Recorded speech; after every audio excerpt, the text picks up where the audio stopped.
also imagine, like, maybe just have the compute and the graphics knobs stay the same, or tracking the same way for a while until you know differently.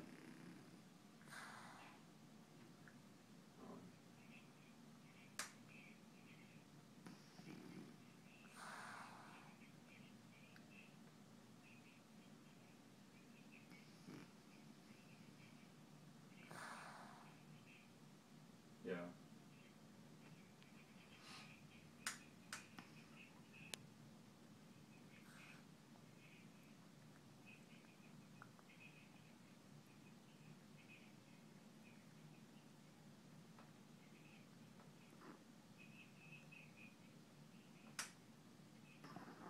Right. So right now, okay, sorry.